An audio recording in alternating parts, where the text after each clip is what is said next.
This is A's Cast Live. Let's look at the Oakland Athletics. Rooker, it's a fly ball to deep center. Robert going back to the track. He will turn and watch it fly. And 29 other MLB clubs. Holy smokes. That sends Carroll. Ronald Acuna, another milestone in a truly historic season. Julio with an absolute nuke out to left field. It's Glaber Day. And like a good Glaber, Torres is there. Join us as we take you inside the baseball universe. From humidors to Stuff Plus to walk-off dingers, we have you covered. Spend your afternoon with us, only on A's Cast Live. Here's Chris Townsend.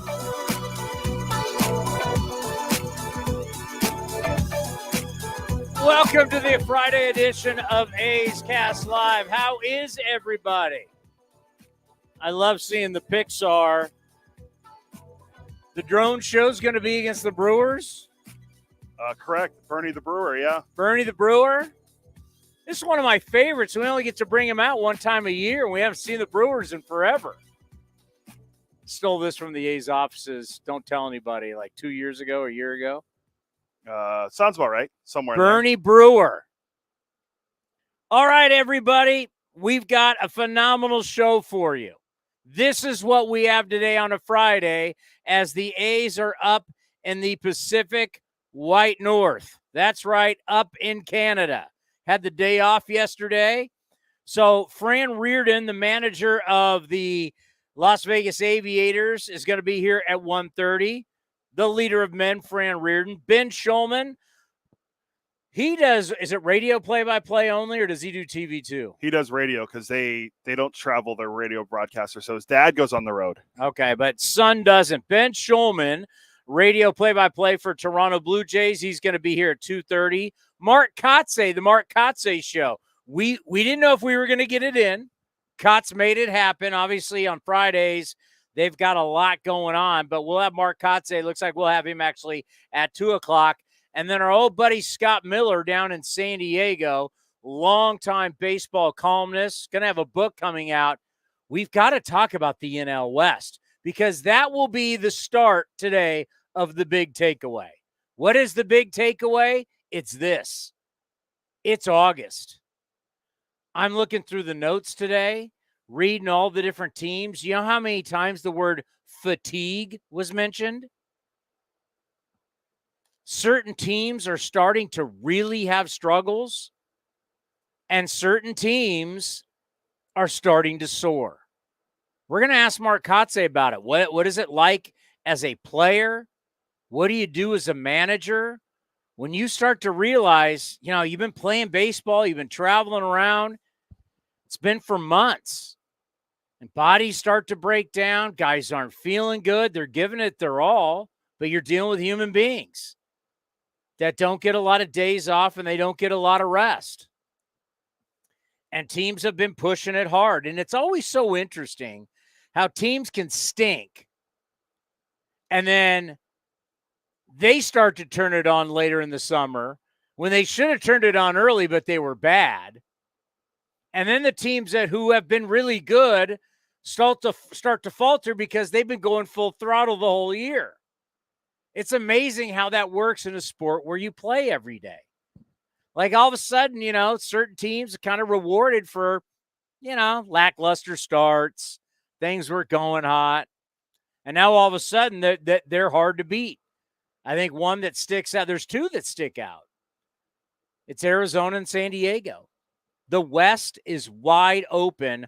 Hard to believe Dodgers are looking to win it for the 12 times in 13 years. You would have thought they would have a stranglehold on the division.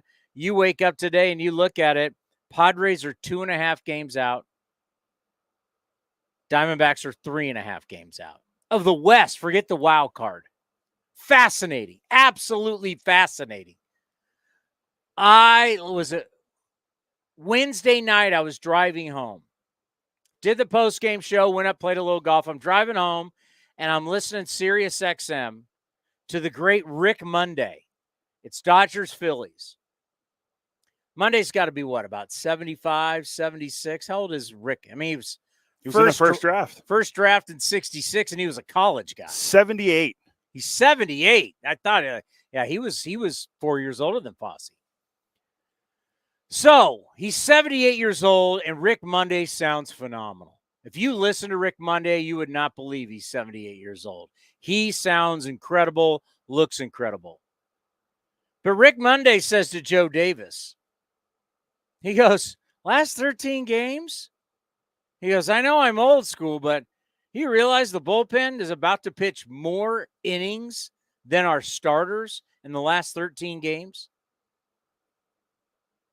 And he's like, I don't care how you spin it, that's not good. The Dodgers are starting to literally fail. They're starting to fail. And the other teams are starting to climb. Another team that's starting to fail, the Atlanta Braves. I mean, if we started the playoffs today, the Atlanta Braves, remember everybody talked about how great the Braves were? The Atlanta Braves would not be in the playoffs. It's crazy what has happened. And using the word fragile, it's really where the sport is right now.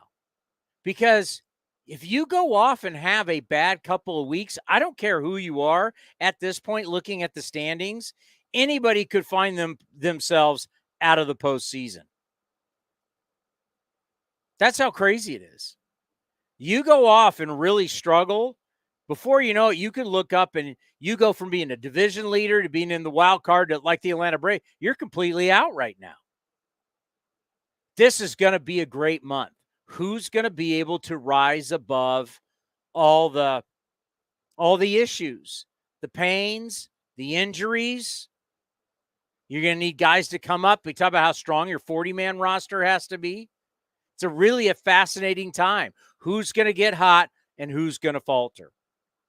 And to watch a team, and I asked you this question, I've been asking me, what would it mean if the Dodgers, A, got bounced early again? Or how about B, didn't even make the postseason? I think I said that it would show that you don't always have to be the biggest spender to win the World Series, because how many years in a row has the Yankees spent a lot of money since 2009 and they haven't won? And about $4 billion since they've last won a World Series. And the Dodgers are up to around 1.2 billion. Almost 1.2 spent this offseason. So you mentioned to me the other day about the comment Rick Monday made about the bullpen. So I went back and looked just at the Dodgers since the beginning of July 1st. Their starting pitchers have thrown 141 in a third. This was entering yesterday. 141 in the third innings pitch. That's the third fewest from a starting rotation in baseball, behind only Milwaukee and Detroit. The relievers have thrown 123 in a third. That's the sixth most in baseball since July 1st. You're living off bullpen arms. It's why A.J. Preller and the Padres went out and got bullpen arms, because we're a sport that is living off bullpen now. Not good for the product, but right now we're just talking about wins and losses and how you get into the postseason. Wow. Fascinating. Absolutely fascinating of where teams are, right? Who would have thought? Like the Atlanta Braves. Oh, they're so well built. They have all these long-term contracts. They're at the right price for these players. Model organization. And they are gripping it. Our old buddy Matt Olson's getting booed. Like they're people I wonder, like, my God, are we not going to make the playoffs after everything? We're supposed to be contending for a World Series. Well, they've lost 5 straight. They've lost 4. They're 4-6 in their last 10. Ronaldo Lopez is now hurt. Everyone was talking about how great he was when they signed him as a free agent, and he was really good. The first half of the season. Now he's out. Charlie Morton has not pitched well. They're not hitting. Ozzie Albies is now hurt, on top of Acuna being out for the year. They've dealt with a lot of injuries, and they were still playing well. But right now, 5 straight they've lost, and they've been jumped by the Mets, Padres, and Diamondbacks in the wild card. The Mets who paid millions of dollars to have their players play somewhere else. They got rid of Scherzer. They got rid of Verlander. They got rid of Canna. They've been getting rid of guys. They're going to trade the polar bear. Oh, what? The Mets are in the postseason right now. It's wild. It's absolutely wild where baseball is right now.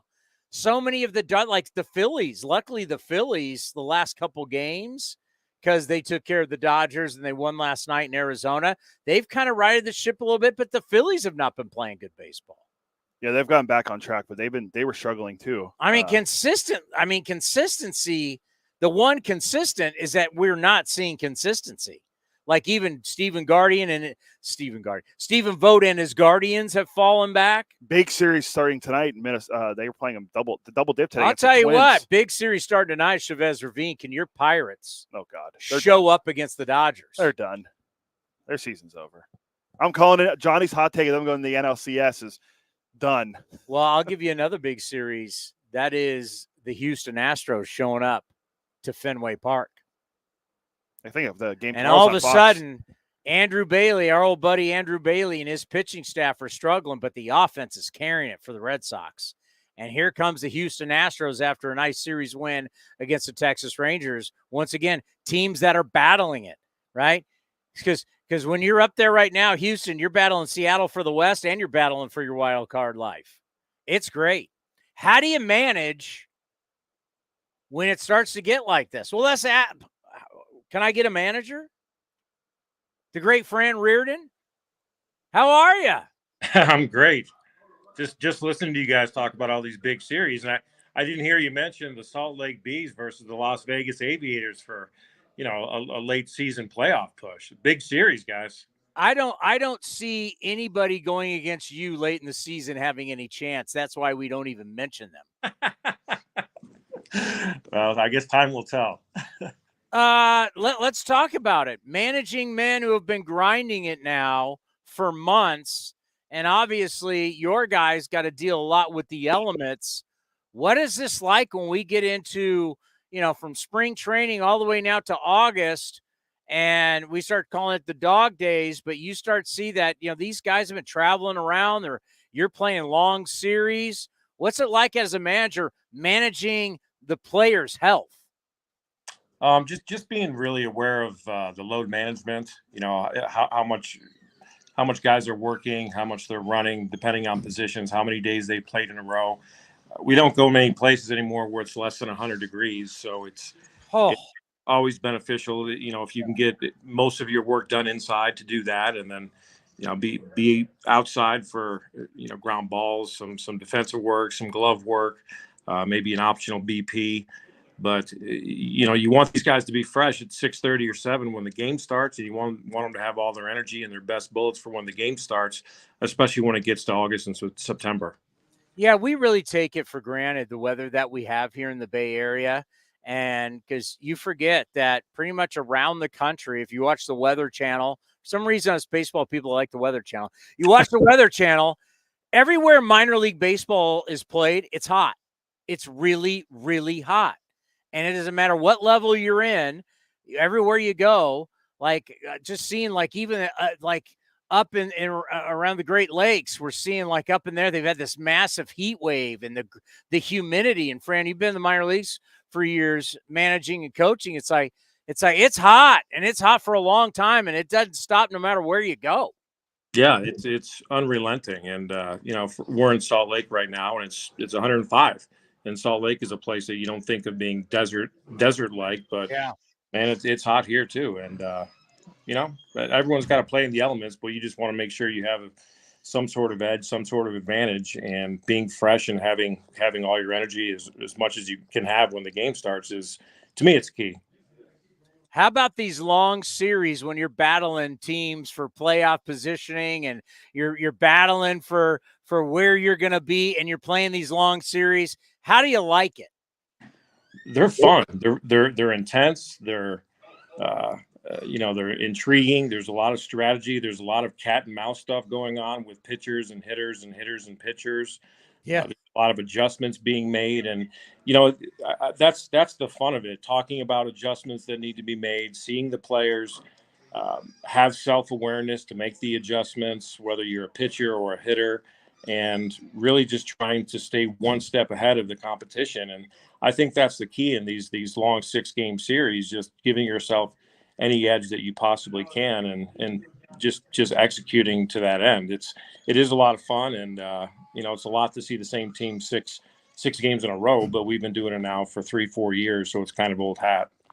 There's no secrets. Yeah, but I mean, absolutely not, especially in a 10-team PCL where you're seeing these teams, 24, 30 times a year. So you guys are in third right now?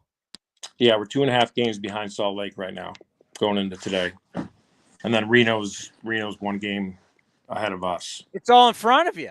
You got the guys in front of you. Yeah, and we're playing good ball, and the guys are into it, and it's exciting.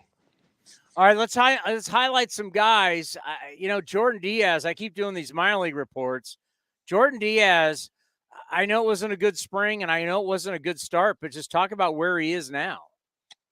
Well, I mean, he won Player of the Month in the PCL in June. He had a good July, not a great July, and I mean, starting in August, he's been on another planet. 6 home runs so far in the month. Just everything he hits has been an absolute rocket, and his approach has been really clean and really simple, and his swing has been really consistent. His pitch selection has gotten better and better, and he just has a lot of confidence right now. And I think we all know Jordan is a special talent when it comes to the bat, but it's really, really fun to see him kind of go on one of these runs where he's just really tough to get out right now, and he's causing some frustration on the other side of the field. It's just it's like Vladimir Guerrero Jr. right now. He's on a 20-game hit streak. During that time, he's hitting .507 with 22 extra base hits. Just talk about managing somebody like that. It's special when someone's in a zone. They don't know how to stay here. You don't know how to keep them there. But just when you're managing somebody like that, the way Diaz is playing right now, what is it like? It's incredible. I just do my best to not say anything to him, not screw it up, give him a smile and a wink every time I walk by him, slap him on the butt, and say, "Go get him." And I think that's all guys need who are in the kind of zone that he's in. It's very rare that someone gets in the zone that Jordan's been in, but yeah, I just want to make sure I don't screw it up by opening my mouth. What do you think needs to happen for him to have success on a regular basis at the big league level? Well, he's got to find a position first and foremost. That's always been kind of a part of Jordan's game that he's never settled into, a position on the field that he can go out and stand and give you some average to above average defense. The hitting is going to be there. There's going to be peaks and valleys. There's going to be some ups and downs, but the more at-bats he gets, the more confidence he gets, the more comfortable he gets. I think he can produce at the major league level. But yeah, I just think he's got to still work very hard on being an all-around baseball player, and that includes defending and base running and staying in good physical shape. And the hitting's great, but there's more to the game than just that. And Jordan knows that, and he's doing some things to address it, but there's a ways to go, and hopefully he can get there to be a good major league player. Yeah, because that's what we've always talked about, what you just said. Like, where do you put him? I remember at one point put him at second base, and he never even played second base. We're putting him at second base at the big league level. I'm looking last night, you had him at DH. Like, if you could just say, all right, we're picking a position, and you've got to figure this out. You've got to get better every day at this position. This is your shot. Where would it be for him? First base. First base for sure. Yeah, he's got good hands. He has, not that you need a great arm to play first, but he has a really good arm. He'd have an above average first base arm.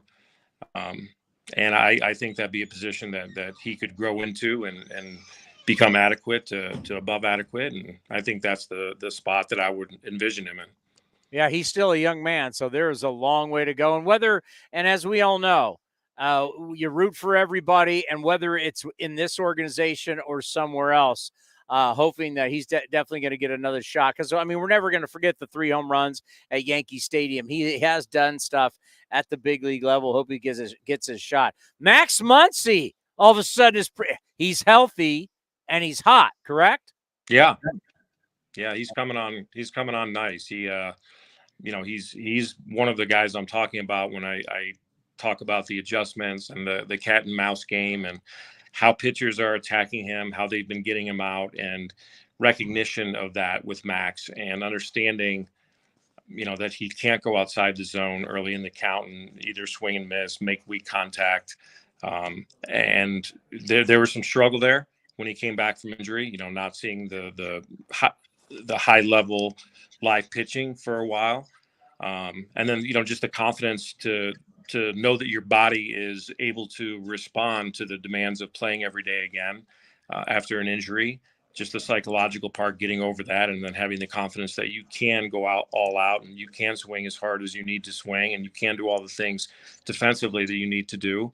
But yeah, I mean, it started the last game in Albuquerque where, he was 5 for 5 with 3 home runs, a double and a single. Couldn't have had a better day. Yeah, game 2 here in Salt Lake, he's facing Kenny Rosenberg, a crafty, veteran left-handed pitcher who really knows what he's doing and has a 10-pitch at bat, fouls off a lot of pitches, wastes some really good pitches that Kenny made, and then gets into a 3-2 count and hits a bullet home run over the center field wall. Just a really, really quality at bat. And, you wouldn't have seen that kind of at bat with Max, 3-4 weeks ago. And it's just really fun to see that kind of development and improvement. And, it's more of a mental adjustment and a mental improvement than the physical one, because the physical tools are real. So yeah, he's coming along. He is making the adjustments necessary, and it's fun with Max and the younger players, the Colby Thomas, the Cooper Bowman, just to watch them come up and find their way at the AAA level. It's been great. I know we call you guys managers and we call you guys coaches. I do like to look at you guys really as teachers. You guys really are like teachers. And it must feel really good, because I know how hard you guys work, and to watch players who, like you said, they all have physical ability, but at some point, like when a teacher's teaching their students math or whatever it is, and all of a sudden the student starts to get it and the light goes on. It's kind of, to me, that's what it's like. We were talking about with Max or with other players. It's like you're seeing that the light's going on and they're getting it. Always had the tools, but now everything you've been teaching, you've been preaching, you've been talking about, it's starting to be real. It's starting to work. Yeah, I think that's everything in coaching, whether it's a manager, a pitching coach, hitting coach. I mean, we've got a great video guy here in Jive that helps, with just analyzing swings and deliveries and helping out our staff to do that. And then, there's the mechanical side of things and the mental side of things. And they're both so important to a player's development, especially when you have guys who are 22, 23 years old, the first time in AAA, and, making sure they understand that the physical part is one thing, but the mental part, the mental preparation, the awareness of what is going on around you, whether it's a game clock situation, a recognition of your opponent and what he can do at the plate or on the mound.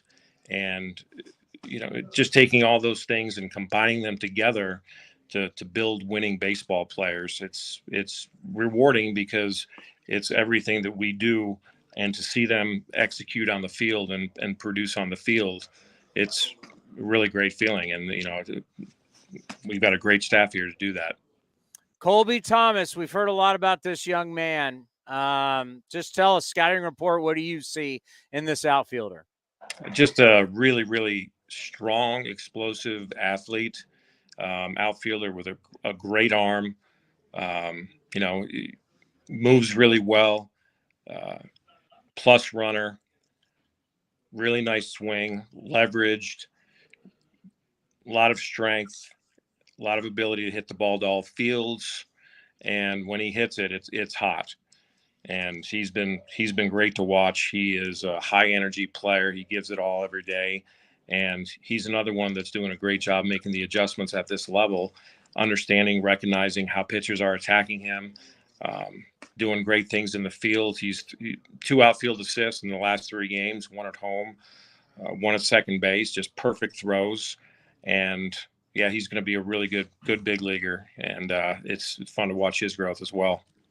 Well, one guy, and I think it's why it's good news, why I would never be sent down to you, because I'm just a hothead, Fran, and I just talk too much. If I was Hogan Harris, I would have been I was angry up here, like we saw, he's getting sent down. He just dealt against the Houston Astros, and then we talked to David Force about it, and just the reality, the way numbers work and the way things are happening, you got veteran guys coming and they got guaranteed money. I mean, there's just a lot. It's a business, right? They're saying about that. So when a guy like Hogan Harris comes down, and we just had Hogan on the show and he's dealing, and I'm like, it's crazy to send him down. What's it like to have that conversation? Because I know for me, it would have been tough. You know, I didn't have to have the conversation. He called me. We were in Reno. And he had just flown in, and he was in the hotel in Reno, and he called me to tell me how excited he was to face Reno, because he hadn't faced Reno and given up less than 7 earned runs, and then he started in AAA. So he was eager to get the lineup. He was eager to get the scouting report, and that's what he opened with. So once he said this, I knew I didn't have to worry about his mindset. And true to form, true to his mindset, he went out and threw a beautiful game against Reno, and then he had a beautiful game his next start. Went 7, gave up 1 run, and he's in a really good place mentally. And I give him a lot of credit for that, because maybe he doesn't understand the situation getting sent down. I'm sure he's been around long enough to know that there's certain circumstances that are completely out of his control, but he could have handled it a lot differently. And if he would have handled it a lot differently, those starts would have gone a lot differently. And it's just a sign of maturity. It's a sign of emotional intelligence. It's a sign of a pro. And I was proud of him, and I didn't have to have any conversations about it. And I don't have to worry about him going into his next start, no matter what happens, in the next 4 or 5 days. So it's a just really good job on Hogan's part to be prepared, after what I'm sure wasn't great news to him. All right, Cody, you can ask about Holman. I mean, we talk about, I got to hear, when's the Cal Bear coming up? Fran, he's given up 3 earned runs for you guys. Give us a scouting report on Grant Holman, the kid out of Cal. He doesn't give up runs. Yeah, I mean, he did any runs in Midland, and he gets up 3 runs in Las Vegas in the PCL. So what's the scouting report on Grant Holman? I mean, the guy's a stone cold killer on the mound. Yeah, he's unflappable. He pounds the strike zone with 3 quality pitches. His fastball plays up. If he gives up a hit or an extra base hit, I think he gave up a home run here, but it just doesn't matter. He got out of a bases loaded jam with nobody out, with no run scoring. He saved 2 games in extra innings where the extra runner was at second base and didn't allow him past second base, which is almost unheard of in these extra inning games. You just have a lot of confidence when he's pitching. He has a lot of confidence in himself, and the moment never gets too big for him. He just has ice in his veins, and he just attacks hitters. He's a special one, and it's been really fun to get to know him and to watch him compete and perform. All right, let's end on this, and we appreciate the time for your game tonight. We got to get into some really heavy news. I mean, it's training camp time. We're getting into preseason.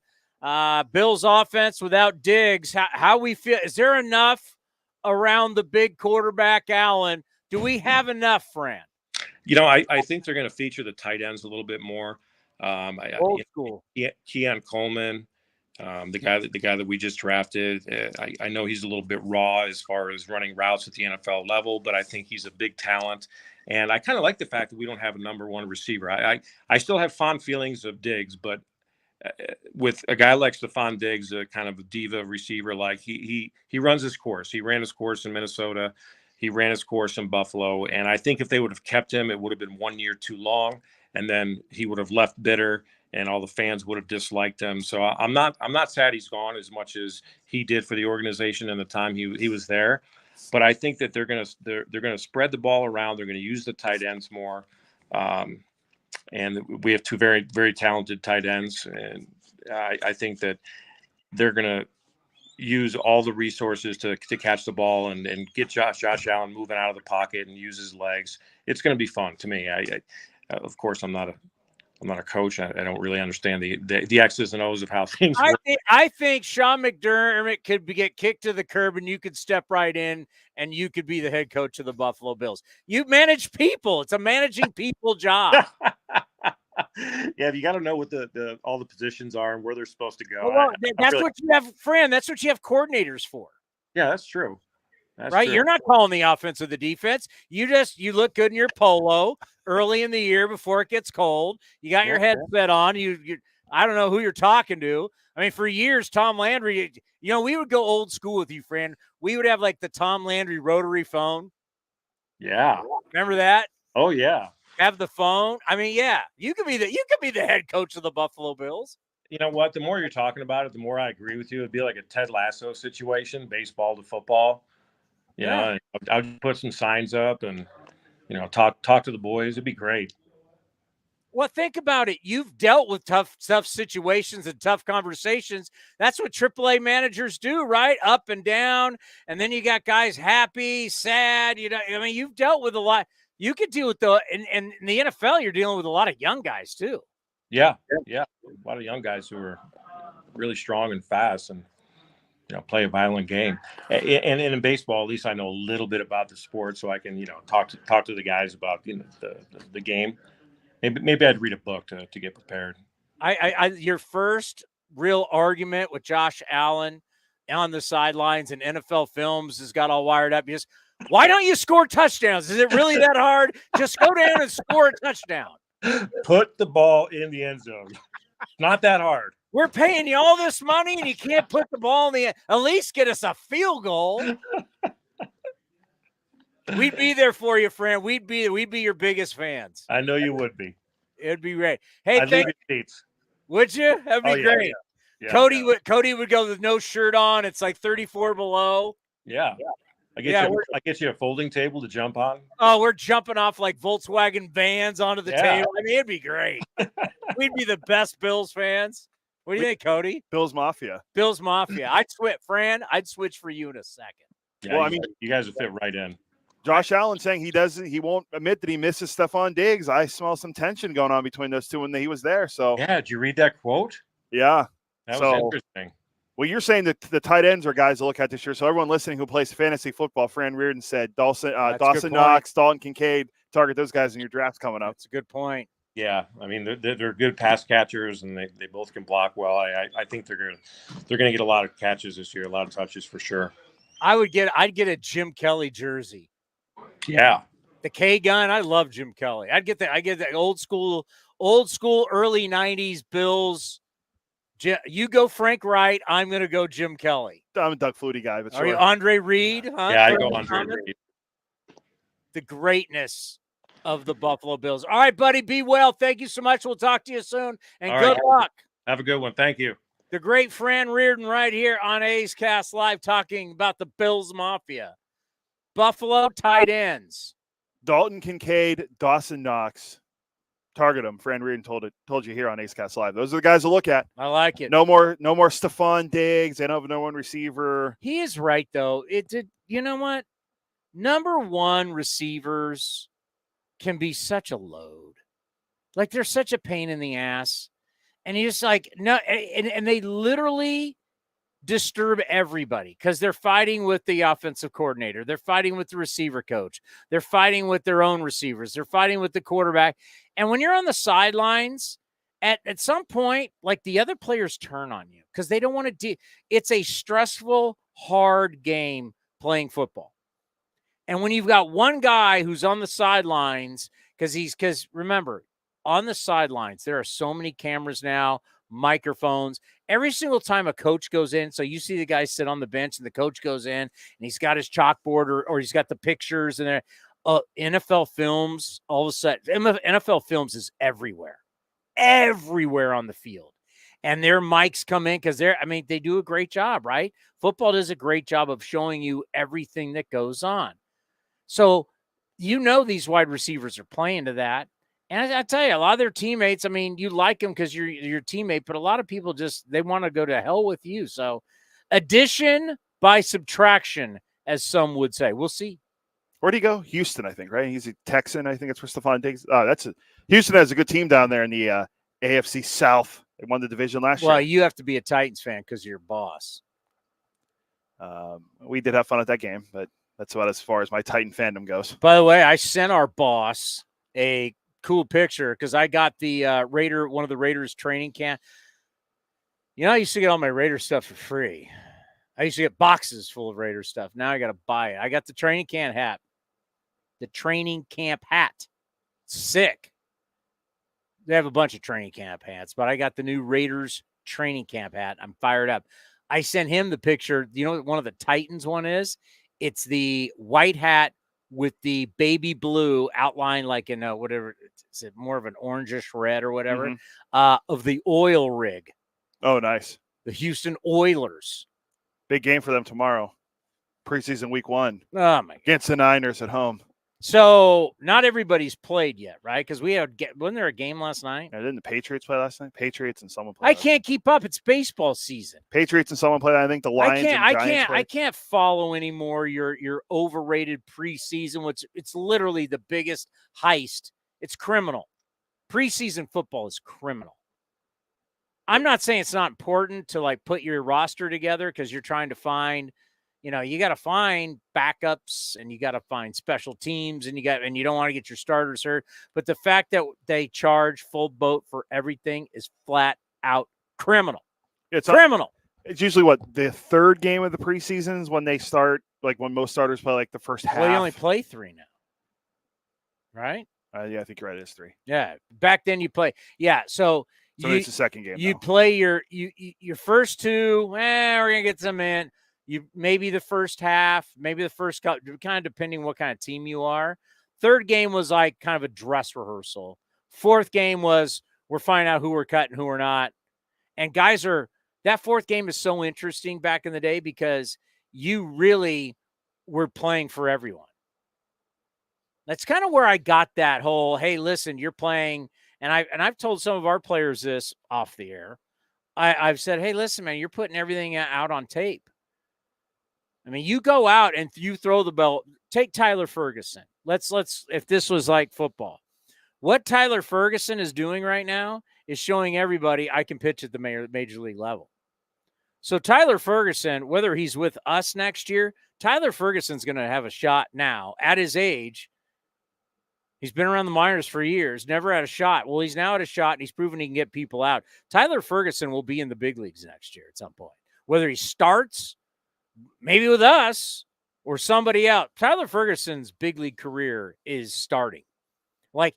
That fourth game in the preseason, you're playing for your team and the other 31 teams. Because 31 teams are going to cut a bunch of people, and they're looking for guys. Can you help me?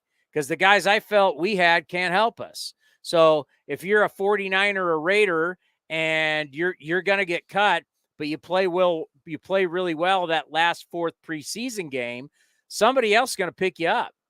Special teams or whatever you do, they're watching that last game. Their NFL people are grinding that last game on tape to find depth and special teams. The reason why I believe you about Tyler Ferguson, not just because he's had a great start to his career with the A's, but we've used 764 pitchers, so he will definitely be pitching Major League Baseball next year. 764 pitchers. That was entering today. I did a nice deep dive on our tandem starting in Stockton and Lansing as well. By the way, Road Trip Mike, text Fran. I didn't bring up Road Trip Mike to Fran. Fran, do you know Road Trip Mike and Fran are like best buddies now? Yeah, Road Trip. I'm sorry, Road Trip. I was talking. It was either you or Buffalo Bills.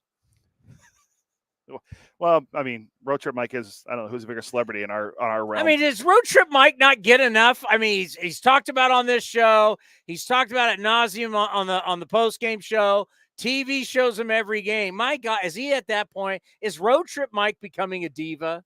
Road Trip, do you see the Chihuahua? I got the Chihuahua. Just text Fran, so I'll let you know what he says. And Road Trip apparently on the broadcast today is going to have some A's Cast merch on. That's what I've heard. I mean, he's becoming more popular than the players. What else does he want? He'll get his. Does TV. he want to be the logo of the team now? I mean, what does he want? The van. Him in the van. That's actually a pretty good logo. Maybe that should be our Ace Cast logo going forward. Road Trip. A side of him hanging out the van. Yeah. Trying to think how we could. We need a logo. So if anybody wants to try it out, who did the logo that we have now? I'm not entirely sure because we had it once I joined the organization.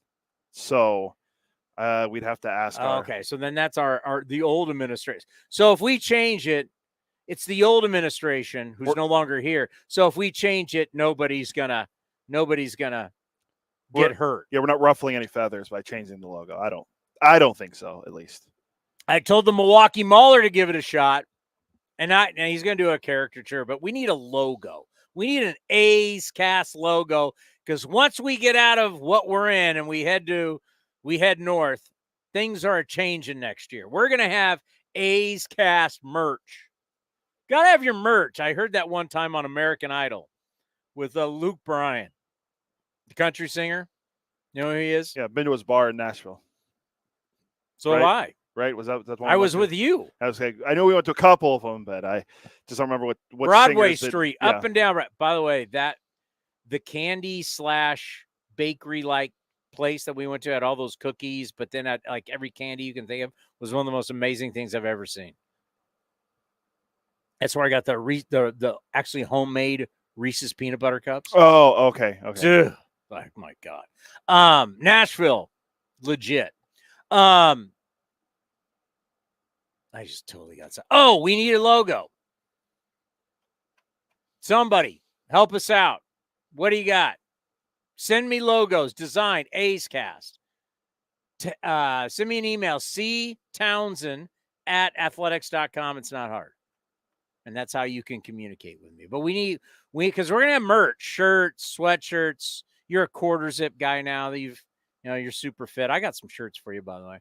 I do. I like quarter zips are a nice style, especially in California. Once fall hits around, you don't have to worry about having that. I decided to go spring training today. I felt a little spring training today. I wore in the Pitching Ninja A's branded shirt. Spring training stuff is always still my favorite.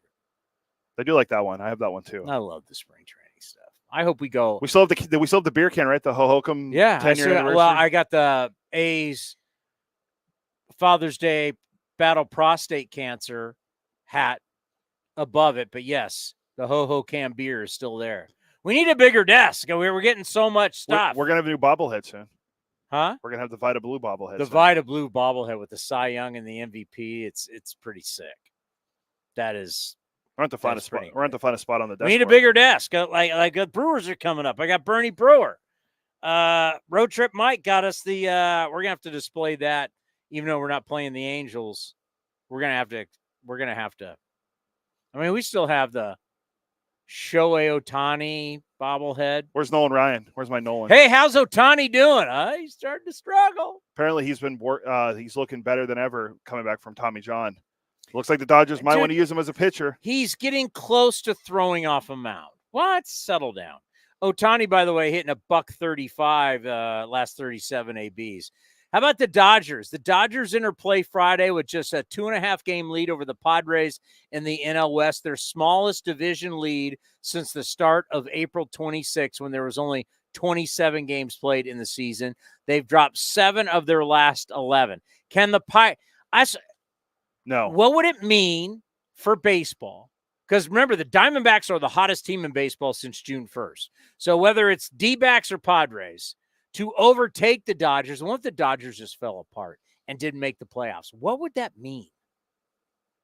I would, and I'm not trying to be a Dodger troll here, okay? Clearly, I am not a Dodger fan. I have ripped the Dodgers. This is being honest. This is being baseball guy, not troll fan, baseball guy. What would it really mean for the sport? The team that spent $1.2 billion, because it may not be good. I recognize that. Taking the Dodgers out, it may not be good for television ratings. Obviously, there might be some definite drawbacks to it. Also, you could say there's a couple ways, because you went at it from, you grew up in Pittsburgh, you've now worked for the A's for years, you have a small market team complex. So you immediately thought, they spent all that money. And I totally get that. Then I think there's another angle to it. So you got the small market teams and people saying, see, you spent all that money, it's worthless. You've got the, well, it can't be good for the game for a team in the second largest market and as popular as they are to be bowing out. That's not, because obviously you put them in the World Series, there's ratings. So there's those two. How about the third angle, which would probably be the angle I would go? Maybe it shows you're not so smart after all. Maybe people who think like them in the game, which is basically everybody, maybe the way you design your team, the way you're teaching all of your kids in the minor leagues not to throw innings. You got a bazillion starting pitchers that you're paying. No one can give you innings. We're showing you the numbers. And you're so versatile. We have so many guys who can play everywhere that, you know what, when push comes to shove, you get into the postseason, the bullets are flying, you got to be at your very best. Having a bunch of guys, well, Mookie can play short. I need the best shortstop I got. I need the best third baseman I got. I need continuity. You know what plays when the bullets fly and you're not taking on the Pirates and you're not taking on other National League West teams? When you're in the postseason and it's win or go home, continuity, relying on what you know, is so key. But when you're a team that's built on so much versatility and we can put this guy here and that guy there, Gavin Lux can play everywhere, Mookie can play everywhere. Well, all of a sudden, now you got to be at your best. You got to be lock solid. And these guys falter. And they don't. Isn't it amazing how, and why am I getting mad? I have no reason to be getting mad right now. But isn't it amazing? I'm getting worked up. But isn't it amazing how a team that looks so dominant in the regular season has looked so feeble in the postseason? They've looked so, let's use the word, vulnerable. They don't. Regular season, we're moving, oh God, we can move everybody. They're moving people all over the place. And they look dominant. And all of a sudden, they get into the postseason and that super versatility, everybody, our starters, we're going to save our starters. And we're going to play our position players all over the place. They get into the postseason, and that just has not worked. I guess you're getting worked up because of Paul Skeens is coming to town to take on the Dodgers. Is Livy there? It's a great question. All I know is the Pirates' season is hanging in the balance. They've got swept by the Padres. Yeah. And they don't score a lot of runs, although Bednar blew 2 games in a row. But you know what they did to combat that? And they're going to try to save the season by calling up Domingo Germán. That's what they're doing to try to save the season. Domingo Germán is now apparently reportedly getting the guy called that up. The guy that threw the perfect game against the A's, the guy that's a horrible human off the field. Yes, the Pirates just called him up, apparently. Former Yankee, yeah. So that's what the Pirates are trying to do to combat their season. They can't score runs, so maybe they can outpitch the Dodgers. Well, the Dodgers. Padres didn't have problems scoring runs at that ballpark. No, I mean. Allegheny. Pirates bet 2 days in a row. Bednar blew it. By the way, when's somebody going to bring up the how well the Padres are playing without Bob Melvin and Juan Soto? Well, I think you're the first person to bring it up. I'm sure maybe people in San Diego are bringing it up. Maybe you think AJ Preller's mentioned it at all? Or if you had to bet right now, Padres or D-backs overtake the Dodgers long term, who you betting? D-backs. I am too. They've been there. Oh, wow. I love, trust, commitment, and effort. Torrey, leader of men. Rough one last night against Philly. Philly's kind of getting their swag back. Yeah, I love the D-backs. Plus, I love the way the D-backs play. You know what? I like their starting pitching more. And you know what's sad? I grew up in San Diego. I grew up a Padre fan. I don't like these guys. I don't like the Padres. I don't like Machado. I've completely divorced myself, and I have all these buddies go, why? I go, I obviously the A's thing. I mean, that's my life, but I just don't like their players. You don't like Luis Ariz, or as Jim No, Bowden, I love or Luis as Jim Ariz. Bowden calls him, Luis Ariz. Well, award winning. Yeah, every guy that's Luis, he calls Lewis. I don't like AJ Preller. Well, he's only had 8 managers in 9 years, whatever. It's just been. saying the Padres are a very unlikable team. Not everybody, but quite a few of their guys are very unlikable. I'm all in on the Snakes. I like their. Remember, we root for people. If it's not the A's, we root for people. We love Torey Lovello, but I like the way they play. They could have the MVP. The Diamondbacks. Yeah, I mean, Towny would probably get it. Yeah, it's been a lot of fun to watch. Jordan Montgomery. Seeing Torey Lovello come on out last night. Go to the bullpen. Jordan Montgomery. Ugh. But they got Eduardo Rodriguez is back though, so they got him back.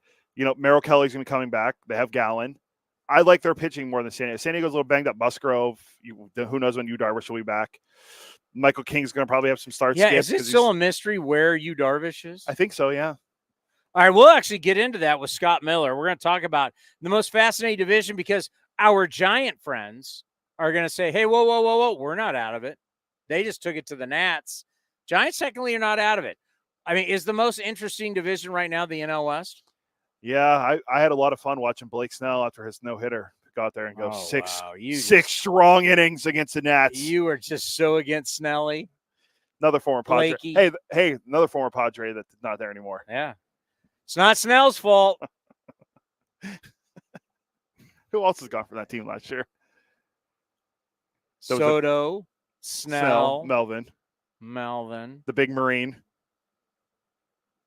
Ryan Christensen. They still have Cronenworth and all those guys. Yeah, they still have all their big guys. Xander Bogaerts, one of the worst contracts ever. It's been hitting better though. Yes, it's been hitting better. Ha-Seong Kim's still there. Ha-Seong Kim was the best shortstop. They got Higgy. Finally realized. They got Higgy. Oh, getting Higgy with it. Kyle Higashioka. I mean, they got Higastroka. One of the greatest calls. Are you ready for Mark Kotsay? Yeah. It's time for the Mark Kotsay Show, brought to you by NestBedding.com. Love where you sleep. Check out their location in the Bay Area, or you go online for all your bedding needs, mattress, pillows, sheets, NestBedding.com. Now for the Mark Kotsay Show, brought to you by NestBedding.com. Love where you sleep. Mark Kotsay, how are you? Good and doing well, Towny. Had a off day here in Toronto yesterday, and my wife was actually with me for the off day. So nice. We had a little alone time. We rode bikes around the city and walked all over, and it was a great day. Yeah, just talk about, because I know I've had this discussion with Dave Stewart when Stu got to play there and win a World Series, but Stu talks about how he absolutely loved living in Toronto, an international city, and thinking about a day off for your guys, because a lot of our fans will never experience that. They'll never even cross the border. Yeah, it's a great city. It reminds me a lot of small kind of Chicago city. It's clean. It's got a little bit of a West Coast feel, even though we're on the East Coast. Some history to it as well. Yesterday we actually took in a art exhibit, which you might be familiar with, the Banksy artist. Yeah. It was great. We took in some culture, and we went to dinner and had a really good day. Would you go up top next there to the Rogers Center and hang off the needle thing? Would you do that? That's a Dallas Braden thing there. But, yeah, there's no hanging off of the needle. There's no going up, and not a huge heights fan. I like my feet on the ground. Yeah, I hear you. They show it every single time we play there. They have the and I'm like, that's absolutely nuts. Going into this series, old school is like, hey, if a guy's red hot, you got to circle that guy and make sure he does not beat you. Vladimir Guerrero Jr. is on a major, major heater. I'm looking at the numbers. Like, how do you go about that in the pre-show meetings where you just go, hey, listen, if you throw anywhere on the plate right now, this guy's killing it? Yeah, it's a 20-game hitting streak. So the last 5 and 10 are both over 500. which is really doing it. And you're right. You don't want him to beat you.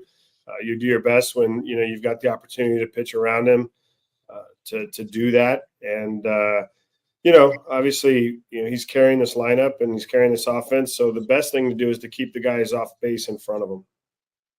No doubt about it. You got Mitch Spence going to be going here in this Friday game. It's been fun to watch him develop, right? Kind of out of your bullpen, giving you some really good innings, putting him in as a starter, and watching just learn how he goes. And since the All-Star break, just talk about how good Mitch Spence has been for you.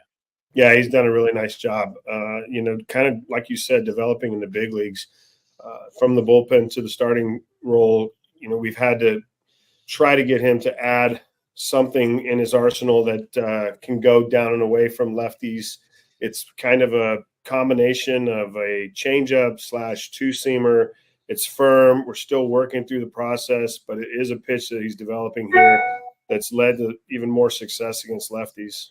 Yeah, I love that about you. The process of the players, because so many guys who are position players they become managers and they're still kind of hands off with the pitching staff. People need to know, back in the day, you used to pitch yourself. Just how important is it that you're involved with the pitchers and also the position players and their development? You have to be invested in sitting in this seat in every aspect, from our position players to our pitchers, like you're talking about, but even down further into the minor leagues. There's never a day that goes by I don't assess our minor league development, the players that are down there, what they could add or what they need to add to become Major League Baseball players and be impact players for this organization. So, I don't take this, position lightly. I'm grinding to have success as all of us are in this role. But, from a standpoint of being invested in the pitching staff and trying to pull out, small details to get them better. Our pitching coach, Scott Emerson, works relentlessly, and Dan Hubbs has been such a great addition to this staff this year with Scott and him working together, and Marcus Jensen as well, Ramon Hernandez. There's a plethora of guys that really bring knowledge to the area of pitching and what it takes to be successful in the big leagues. And from you down, it's great to see for you guys that the team has responded real well and definitely getting better. You start looking at series since July 12th, you're 4-1-2 in series. So it shows you're winning series. You're playing much better baseball, and it's a great reward for the coaching staff. Also a reward for you. How nice was it to get Mason Miller back? Yeah, it was great. I know that, MLB ran something that I stood in the box against Mason. And again, another aspect of my role and the privilege that I get to be around these guys still and to challenge Mason, to go out and throw fastballs past me. So we still got an ongoing bet with that one, because I did walk out of the box 2-2 count, and we'll finish that one next spring. So, but I appreciate you bringing the record to light here. We've played better baseball. We've won some series. That's really the focus for us, finishing out this year strong. And we've got a tough month ahead of us. We're going to go into New York after this Toronto. The Toronto team's played pretty well. They just beat Baltimore 2 out of 3, which is saying something. They've got a lot of younger players in their lineup, or they've done some things differently with their lineup. And so we're coming in here. They've got some confidence, and we go to New York. They're playing good baseball. We come home to the Giants and Tampa, which we all know Tampa's always a good club. So and then Milwaukee, who's I think in first in the Central. When I think about that 1-2 punch that you lost with Mason Miller getting hurt and then Lucas Ursig getting traded, all of a sudden it's like, whoa. And then Tyler Ferguson fills in. His experience closing games out, whether it was a save or not, now being able to go into the Lucas Ursig role with Mason Miller back, how big was it for Ferguson to get that experience? No, I think it was great.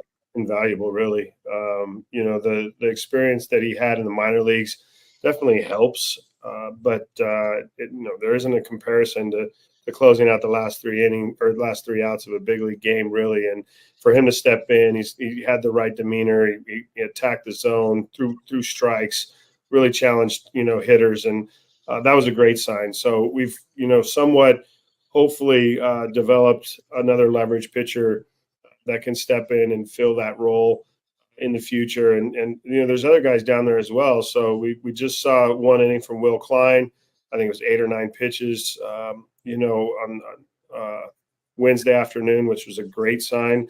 And you can't not talk about, Otanez as well, who's a young guy, first time in the big leagues having success. So.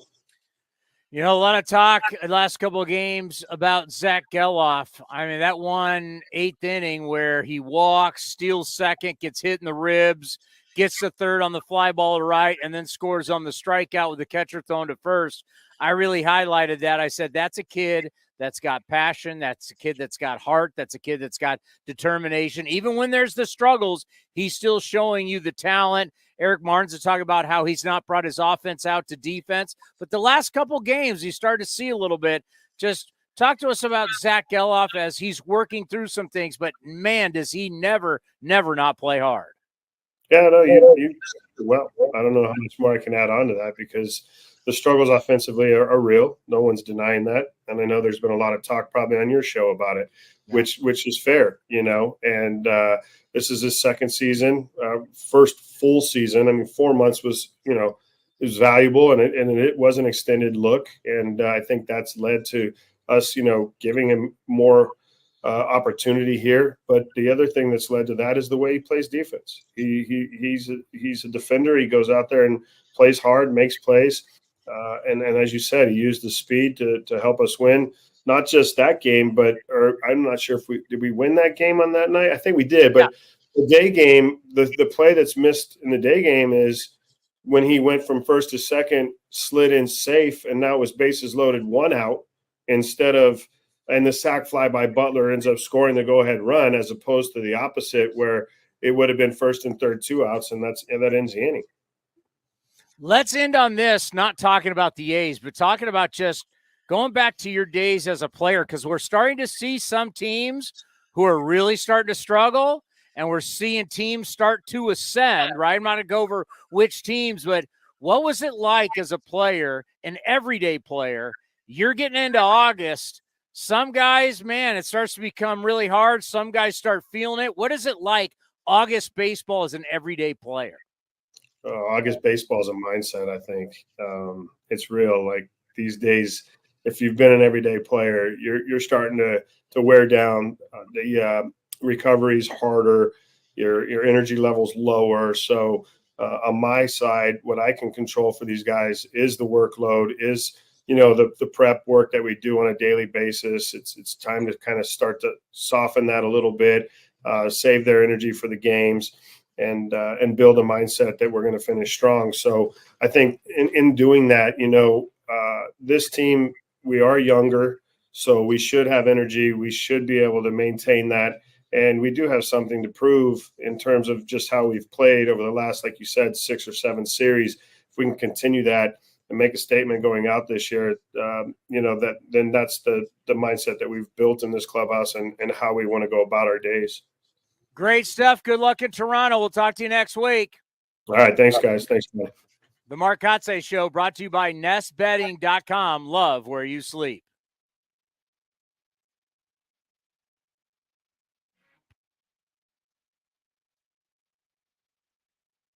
If you haven't been to the Chicken Pie Shop in Walnut Creek, what are you waiting for? You're going to love the new menu, and it's a great place to watch all the pennant race action and the upcoming NFL and college football seasons. Come taste their world-famous chicken pie that has been served in Southern California for 86 years. Spacious indoor and outdoor dining, perfect for your next corporate party or birthday celebration. Don't forget free parking. For more information, go to chickenpieshopwc.com. That's chickenpieshopwc.com. Where does one community end and the next begin? Across the railroad tracks? On the other side of the river? Is it between the east side and the west side? At Comerica Bank, we believe it's all one community, and we're all part of it. That's why Comerica has invested over $20 million for affordable housing, financial education, and workforce development in lower-income communities. Because when we raise expectations for everyone, we all rise. Member FDIC, Equal Opportunity Lender. Hi, fans. This season, Kingsford Capital Management is the official hedge fund sponsor of the Oakland A's. At Kingsford, down to business is their way of seeing the world. Investing has its pitfalls, treacherous chasms of half-truth and despair. Kingsford's mission is to create opportunity through application of proven innovation and entrepreneurial focus with trust, tenacity, loyalty, and growth, establishing a strong reputation as a proven intended and validated bedrock of American finance. Kingsford Capital, down to business. Hey, Oakland A's fans, step up to the plate with Xfinity Internet. Get the fastest speeds and low-lag streaming for an incredible viewing experience that knocks it out of the park. And you'll have a consistent connection with reduced buffering and freezing, so you can stay in all the action inning after inning. When it's game time, make sure to catch it all with internet that's powerful and reliable. Stream sports from the best seat in the house with Xfinity, because it's only live once. Actual speeds vary and not guaranteed. Many factors affect speed. For factors affecting speed, visit xfinity.com/network management. This is the place where you can dance like nobody's watching, win like nobody's business, and get away like you mean it. So what are you waiting for? Come join the party. Take that evening out and make it a night you'll never forget. This kind of action can't be beat. It's summertime, and I can guarantee you probably need to redo your wardrobe. You want to look good, and you want to feel comfortable. This is Chris Townsend, and you got to go check out my friends at Link Soul. They've got all the finest fabrics. You're going to love the shirts, the polos, the shorts, you name it. Redo your look for summertime. Go to linksoul.com right now, and you can get an offer for 20% off. Remember, in the big leagues, to play good, you got to look good. With more sunshine returning, it's time to get outside and make the most of what Cinnabar Hills Golf Club has to offer. Like 27 championship caliber holes tucked in the beautiful hills of San Jose. And take advantage of their amazing Bay Area views for your next special event. It's all for you at Cinnabar Hills Golf Club, an award-winning venue designed to peacefully take you away from the bustle of Silicon Valley. Go to cinnabarhills.com. That's cinnabarhills.com. Being a Chevron car these days has been quite the adventure. Miami to Seattle, ocean to ocean. I've stopped at so many states and collected so many bumper stickers. Sometimes I feel like a moving passport book.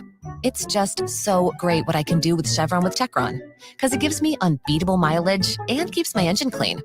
Plus, there are so many Chevrons along the way. Now the only thing I'm worried about is where to go next and where to put all my new bumper stickers. Chevron with Techron, fueled by possibility. If you're looking for a new mattress, Nest Bedding has you covered. Sleep on the same mattress Hall of Famer Ricky Henderson sleeps on. Nest Bedding is the #1 brand of online mattresses and the Bay Area's favorite mattress store. Take home the Easy Breather pillow. The New York Times calls it their #1 pick. You can navigate their easy-to-use website, nestbedding.com. That's nestbedding.com. Green and Gold fans, use the coupon code Oakland and you get 10% off your entire order. Nest Bedding, love where you sleep.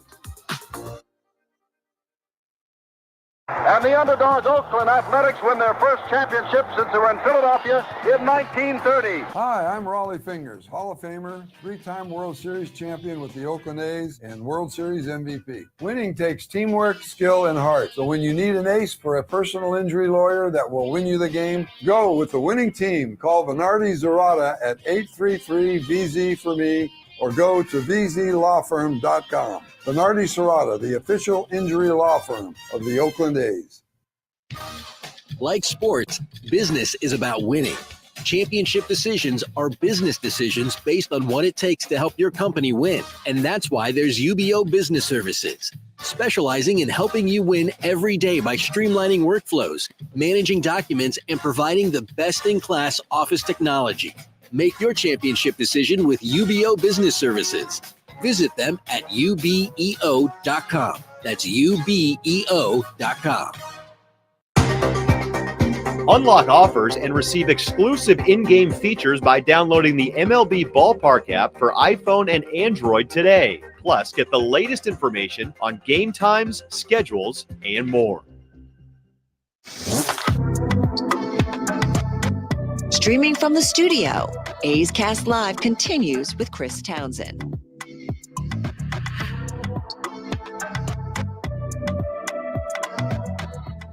All righty. What time is it? Do we have Ben? He's not there yet.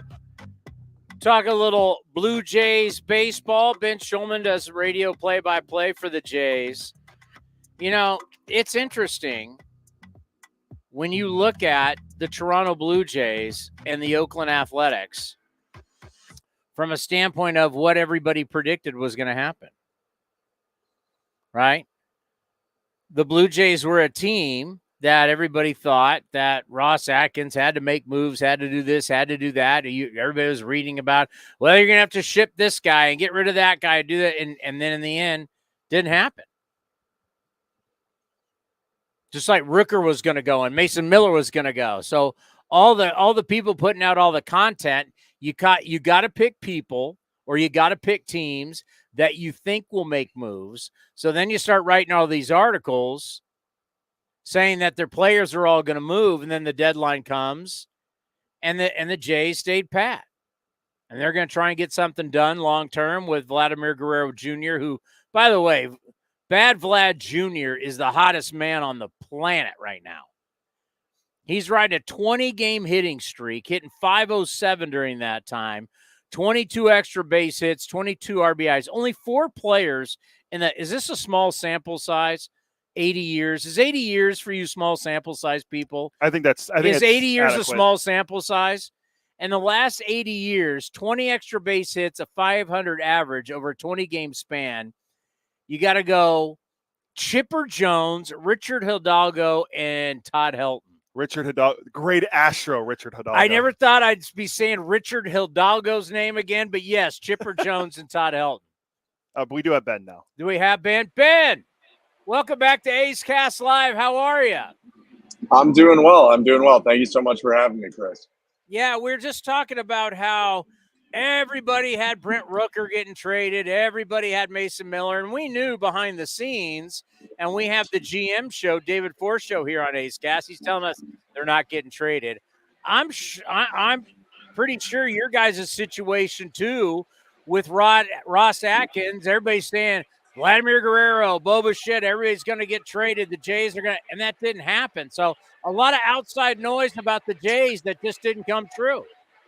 Yeah, I mean, they made their fair share of trades, certainly. A lot of expiring contracts got traded for them. But I think when you look at the idea of Vladimir Guerrero Jr. getting traded, it benefits the people who are writing about it, and it benefits every other team. I just don't really see how it benefits the Toronto Blue Jays to trade a guy who can be one of the best players in all of baseball. I mean, prospects are exciting, but rarely are they going to turn into a Vladimir Guerrero Jr. again. So I think in his situation, even if the Blue Jays are looking at more than 1 year of retooling or rebuilding, I just don't see how it would make sense to get rid of Guerrero and think that you can replace that easily. Yeah, people need to understand that the Blue Jays situation is not one like other teams where they're hurting for money. The Rogers people are not hurting for money. They're investing millions. I think is it like a 3-year plan to redo the Rogers Center? I know we've seen what happened in the outfield and stuff, new stuff that's gone on. Is that like a 3-year plan of redoing the building? Because it looks beautiful. It's a 2-year plan that just finished up. So they did last year the outfield, and they replaced a lot of the seats in the second deck and above behind the plate. And then this year they replaced every seat on the lower bowl going from pole to pole. And they cut a lot of the foul territory out. So the seats face a little bit more toward home plate. They're a little bit closer to the plate as well. And it's just an overall probably better viewing experience, I think, here than it was before. Yeah, it's just an example that this is not this is not a franchise that's hurting for cash. So they're investing a lot of money into their building, and they're going to still do it with their team, and I like it. So going forward, what will be the plan? Obviously, Guerrero, you're going to want to resign. Bo Bichette's coming up. I mean, what do you think the plan is going forward with the Jays? Because let's be honest, at 53-62, it has been a disappointing year. For sure. I mean, they have to figure out this offseason between Bo and Vlad who they're re-signing. You know, are they re-signing both? Are they re-signing one? But if you're going to compete, you probably need at least one of those guys. And then, you know, they have to figure out how they feel about their pitching staff currently. You know, they have Gausman, Bassett, and Barrios, all three of which have the capability to be very, very good. But it's been up and down for all of them this year. You got to look at reconstructing parts of that bullpen. And then the biggest thing is they got to get the lineup going like it was a couple of years ago. They were a middle-of-the-pack offense last year, and they've been near the bottom of baseball this year in runs per game. They have to find a way to produce runs closer to the way that they did in 21 and 22. They got to hit more homers, but in general, they could just use an injection to their offense, probably a couple guys in the top 5. You know, the one guy that we dealt with for years, George Springer, and he signed that big deal to leave Houston to go to Toronto. And I know he's dealt with injuries. Just talk about his year and obviously what you expected. You'd like to see more offensively from him. Yeah, I think, the start of the year was about as tough as it gets, frankly. He was right near the bottom in a lot of the different numbers. And then starting near the end of June, we kind of got to see that George Springer that Blue Jays fans had seen on the other side with Houston and with the Blue Jays his first couple years, where he went on a huge run. And he's kind of known to go on these big 1 week, 2 week runs. And it was about a month long for him, where he was absolutely demolishing fastballs. He had one game with 2 3-run homers off Carlos Rodon, and he's had his numbers move closer to where you'd like them to be. But I still think that you're asking for another one of those hot stretches, which feels a little bit unfair because he was really hot over a month. But at the same time, to get to being an above average guy, they're going to need more home runs out of him. He's going to have to get in and around 23, 24 homers and continue to produce runs, because outside of Vladdy, they need a lot more going on. It's such a tough division. I mean, for all these years, it was Red Sox, Yankees, then here comes the Rays. Now the Orioles, their basic rebuild has worked, and here they are to stay. It's such a tough division to play. You can't take time off. You can't have off times, because if you do, you fall back really fast. Absolutely. I mean, the Blue Jays, have to capitalize when they have talent to do something. You have to get a little lucky in this division, too. I really think at the end of the day, because the Yankees are only going to be bad for a year, and bad for them was 82 wins last year. And the Red Sox, they go 78 wins last year. They were the basement of the division. Everyone picks watch against that them. Red Sox. I mean, if you're the Orioles and the Yankees, you're driving down the street, here comes in your rearview mirror, the Red Sox are on them. And right when you forget about the Rays, they'll win 99 games. And so it's always a difficult division, I think. And you really have to hope that you make deep runs if you're not the Yankees or the Red Sox. When you get to the playoffs, you got to take advantage of it, which the Blue Jays did in the mid-2010s, have not as much in the most recent iteration. But you're unlikely to make the playoffs 7, 8, 9 years in a row, I really think, if you're in this division, because the Yankees and Red Sox are just too tough, and the Rays can probably join that group too. If you had to handicap it down the stretch, how do you see it? Who's going to win the division? Yeah. I like Baltimore probably a little bit more, but it's really tough. I mean, Soto, Judge are unbelievable watching those two hit back to back, but that Baltimore lineup, just one after another really seems to wear on you. And I kind of got concerns about pitching for both of them in different spots. So I'd pick Baltimore, but it's going to be really close. The thing about Boston is, like, Boston's pitching carried it this far, but since the All-Star break, Boston's pitching's been terrible, but now their offense is carrying them. It's like if they could ever marry the two, the last 2 months could be incredible for them. Yeah, they got a lot of good young players. I think they are a better team than a lot of people realize, and they're really cheap and really young right now, with the exception of Devers' big deal pretty much. So I think that they're a team to watch out for. I thought their pitchers were overperforming a little bit. It's probably, somewhere in the middle, their talent level of what they were at the start and what they've been doing recently. But I think they got some really legit bats, and, they're missing Casas for a while and still getting some of their younger guys going, like a Rafaela. But I really, really like a lot of their pieces. Hey, always appreciate the time. I know you got a lot going on before this game doing the play-by-play. Be well, take care, and we'll talk soon. Thank you, Chris. Have a good one. Great stuff. Ben Shulman, play-by-play of the Toronto Blue Jays. Of course, his dad's one of the greats of all time. Also, the TV face voice of the Toronto Blue Jays. We know him from ESPN all the years, being Sunday Night Baseball and all the college hoops. So the Shulman family, we always appreciate having them on the program. Yeah, the Boston thing. I was looking into Boston earlier because this series, the Astros are in town. And you know what? Here's the bottom line. Whoever plays the Astros is a friend of ours.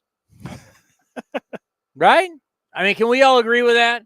Whoever plays the Astros, but look at this. The Boston Red Sox, because Andrew Bailey goes to Boston, and Andrew Bailey, man, his pitching staffs have been incredible. And Boston got out to such a great start. But since the All-Star break, take a guess. Take a gander on what the Red Sox starters ERA is since the All-Star break. Remember, there was a time they were leading baseball. Yeah, leading. Tanner Houck, they were talking about him in the All-Star game starter. Your boy Cutter. Cutter Crawford. Cutter. Nick Pivetta, your guy, Little Pedro, Brian Bayo. Oh, my God, that still just fries me. And then he doesn't look anything like Pedro. Where do you get Little Pedro? Who's the other guy? Cooper Criswell, whoever else they have in there. I would say probably over 5, like 525. 5.97. Wow. We're getting in the those are numbers that we're seeing. Hold on. I have it written down. 5.97. You're getting close to the numbers that the Stockton ERA is putting up in low A. Stockton may be better. The Stockton Ports may be better. Yeah. But, okay. Who are the only teams? I forgot to mark this down. Who are the only teams worse? Whose starting staffs are the only teams worse than the Red Sox after the All-Star break? Starting pitchers ERA, that's whoever starts since the All-Star break. Red Sox are at 5.97. Who are the only teams who are worse?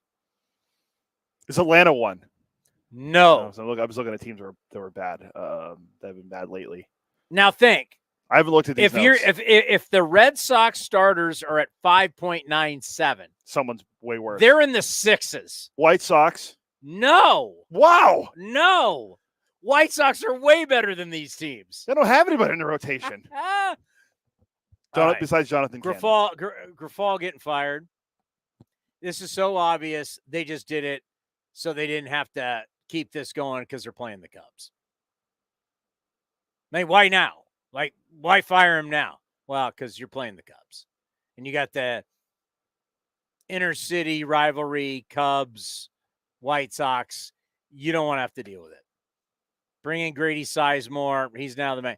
The only reason why the White Sox fired Grafal was they don't want to deal with the Cubs stuff and the Cubs and the in-town and all the writers and all the radio and everybody who's been hammering them is going to be there. So they just fired him. But like if this week they're playing, I don't know, pick a team, the Marlins. If the White Sox were in Miami, he doesn't get fired. Well, funny you mentioned that. The Marlins manager, Skip Schumacher, is everyone's leading candidate to be the next White Sox manager. He's out of Dodge. He's leaving no matter what. Not only did they fire Grafal, they fired all of the guys he hired too, like Charlie Montoyo, the former Blue Jays manager, who's their bench coach. They fired the third base coach. They fired the hitting coach. So they got rid of all the guys that had any ties with Pedro Grafal, who was close with the GM from their time in Kansas City. Which means there's nobody there to talk. Chicago is a sports town. It's different. Not saying Bay Area is not, but come on. No one would compare the Bay Area to Chicago. Chicago lives and dies, whether it's pathetic or not. They live and die with their sports teams. And the rivalry of the Cubs and the White Sox, and they hate each other, and everybody can't stand Jerry Reinsdorf now. But if you fire everybody and you just have a whole new, who's going to talk? What are you going to go to Grady Sizemore and go, why has this been happening? No, you're not going to. We'll talk to Scott Miller about that.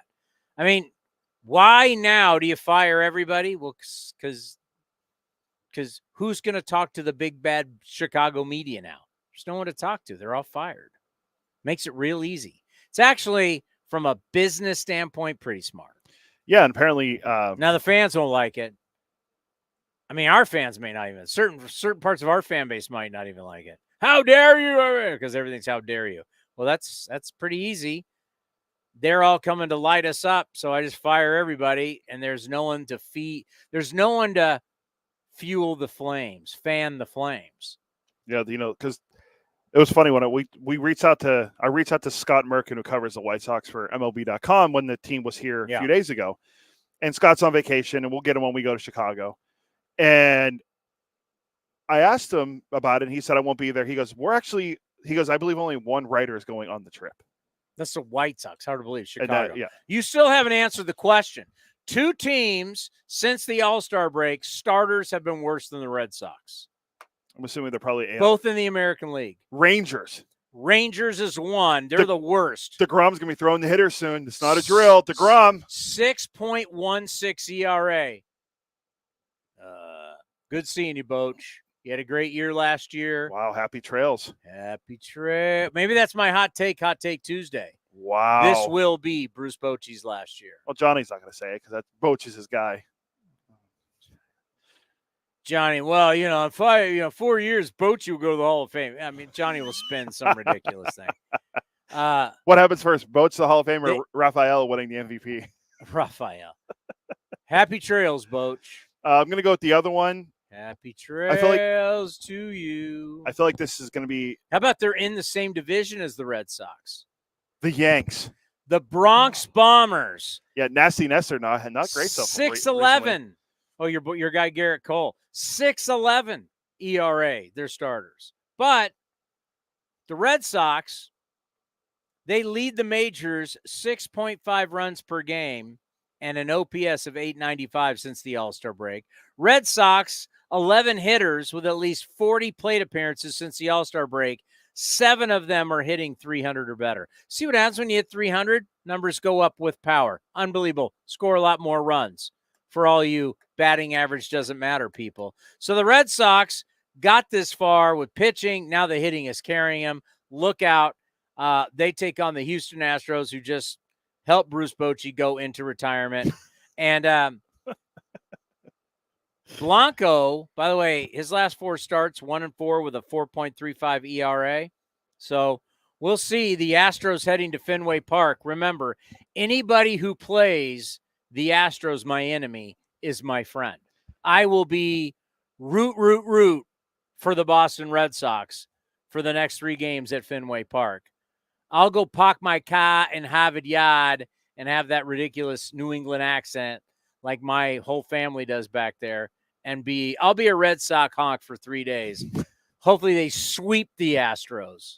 I will say that I don't know if you saw this or not. This has to do with the Astros and the AL West. Sunday Night Baseball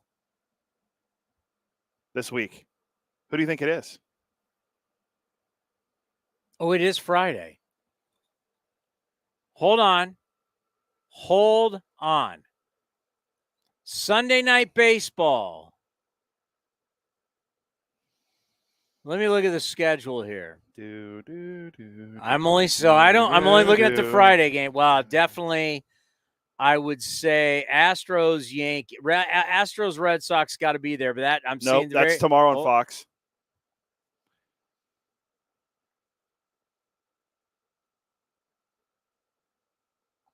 Can't be Rangers, Yankees. No. I was going to say no. It's definitely not Padres, Marlins. It's not it's Angels, Nationals. I said AOS team, and I said, well, it's not going to be. Sorry, our game's like 10 that day, so it's not us. Mets, Mariners? For the first time in 20 seasons, the Mariners will be on Sunday Night Baseball at T-Mobile. Do they know how to get to the Pacific Northwest? I can't believe ESPN has been there in 20 years. Has Sunday Night Baseball, do they even know how to book flights out west? That's a great call. We'll find out. Who runs Sunday Night Baseball? I'd love to have them on the show. So do you know, there's this thing called the West Coast?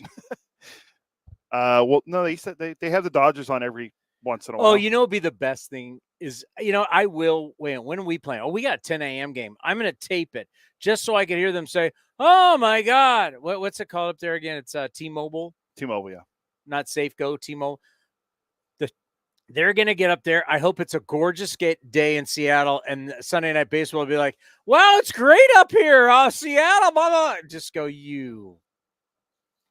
Go back to New York, you honks. Go be in the humidity and the rain. Are you serious? In 20 years, Seattle has never had Sunday Night Baseball. ESPN tweeted out last night, for the first time in 20 years, Sunday Night Baseball will be at if they're playing anyone other than the Mets, think they'd have Sunday Night Baseball. And now you know why our game in so many different ways is slipping. It's eroding. You're eroding, and the fact that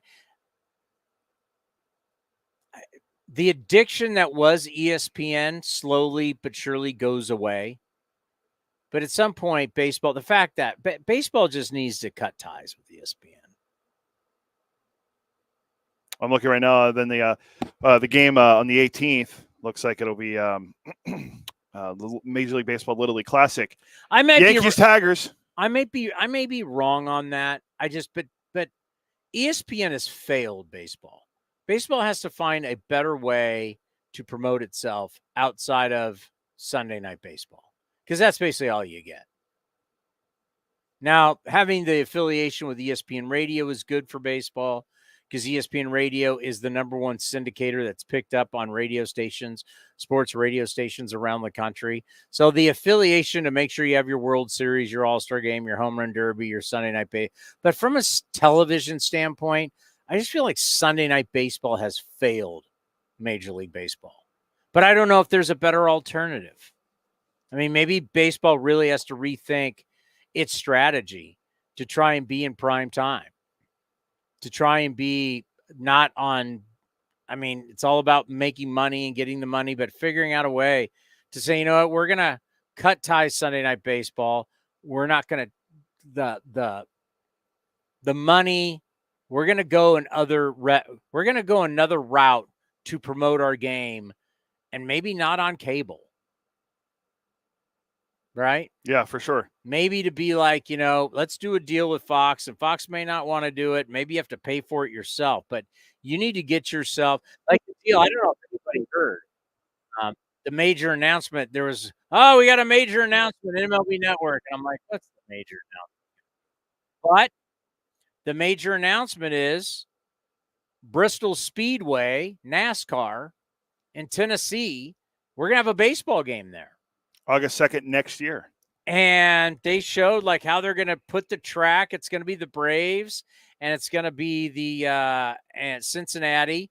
And because if you look at Tennessee, you look at a map, a lot of people in that area, they grew up the Big Red Machine, but then of course Atlanta with the Superstation. So there's a lot of Atlanta and Cincinnati fans there, but they're going to have all these people in those massive NASCAR stands.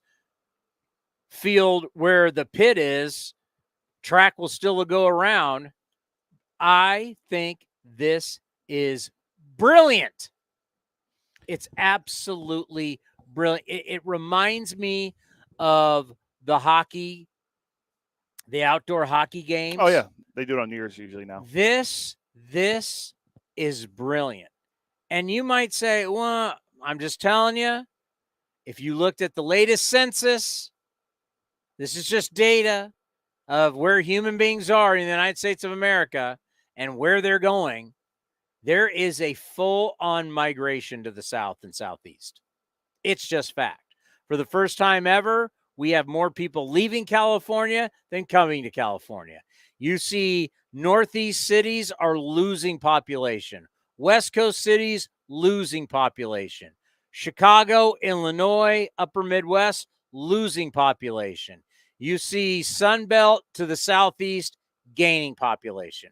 What's one of the biggest sports down in the Southeast? College football, NASCAR. And yes, college football. Right around the corner, baby. NFL and college football. But you want to get bang for your buck? And you really want to, because that's what baseball needs to do, right? How do you promote your sport? Well, what's one of the most popular sports? NASCAR. I mean, that's a way to, I mean, you're kind of opening yourself up to a certain fan base. Like saying, hey, we're here, we want you. And now we're going to play. How many people fit in the stadium? I was just looking. As of 2021, 146,000 at Bristol Motor Speedway. So you're going to have, I don't know, 100,000 people there to watch a baseball game and it's going to be in a track and you're going to get people. I mean, that's smart. That's smart. Now that is a smart move. That will give you a huge return on investment for Major League Baseball. Now, our audience doesn't want to hear that. Californians don't want to hear that. You know, the West Coast doesn't want to hear that. The Northeast doesn't want to hear that. But you could go look. The Bay Area News Group did a whole article on it. Just look at facts. People are leaving. Businesses are leaving. They're calling a migration out of the West. I know there's a couple of universities right now who are actually doing a study on the Great Migration out of the West. And I don't know what people are doing out of the Northeast, but it's happening. Humans are moving. Humans are changing. Like they just started. I mean, we still have a boatload of people. Let's not kid ourselves. But for the first time ever, we've got more people moving out than coming in. So it's like, where's baseball going? Where? What do you want to do? How do you want to help ignite new fans and new? Heading to the South's not a bad idea. Like, I'm never going to the South. I still want to go see an Alabama football game. Oh, I'm talking about. I'm not moving. Oh, moving. Like we were in Tennessee. I like Nashville. Nashville's one of the fastest growing cities. Skyscrapers everywhere. People can't move enough. Where's that happening in the Bay Area? Nowhere really. Nowhere. And economists, Stanford economists, they all talk about you're losing people. It's not good for your economy. Nashville, my God, they are growing so fast. It's like it was crazy when we were there. It was crazy what a buzz. And they already got professional sports. They will have all four. They're getting a second NFL stadium for the Titans. Second. Titans moved there from Houston, had a stadium built. They're getting a second stadium. Predators play right downtown. We walked by the arena. How old is that stadium right there? Which one? The Predators? No, the Titans. Oh, Nissan Stadium. How old is it? I'm going to say it's not even older than Pac Bell Park. Opened in August 27th, 1999. Pac Bell was 01. Sounds about right. 2000. Yeah. It's still like maybe a year or two. So it's basically the Titans are getting a newer stadium. They're about 1 or 2 years older than the Giants stadium. Oh, how many? What stadium number are the Braves on now? 3. How about the Rangers? Rangers, 2. Yankees. Look how hard it is to build where we live, and these people are putting up a new football stadium like it's nothing. Yankees are on nothing. Yankee Stadium 3 now, aren't they? Plus, don't forget you got Vandy that's right there. Also, they have a nice. They're booming. How old's the Predators arena? Is literally right downtown. Yeah, it was pretty cool. Bridgestone Arena, I think it's called. Firestone or Bridgestone? Bridgestone. It opened in 1996. It doesn't look old from the outside. No, but they'll get a new one. No, probably, yeah. The Predators are a pretty good franchise. Yeah. They have been. They were expansion team too, so that's why the stadium was in 96. Yeah, unfortunately for our area, and everybody talks about our area, but our area is losing teams and facilities will just continue to get older. And it is what it is. It's an ugly conversation. But yeah, Nashville was eye-opening. A new football stadium, a second football stadium. Looks pretty incredible. I mean, they're going to be in the rotation for the Super Bowl because Nashville is such a party town.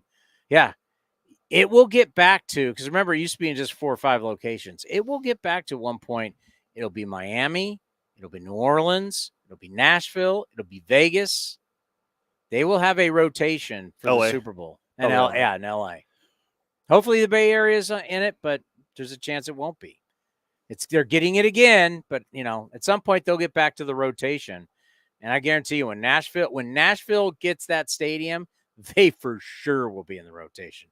They got the hotels, they've got the restaurants, they've got everything. Vegas was like the ultimate, as everybody said. Vegas was the ultimate. They got everything you need. All the hotels, all that, whatever you need to host, whatever big event you need to host. Nashville will be that too. I can't believe, when we talked to Dave Stewart, the fact that Nashville doesn't have baseball right now is ridiculous.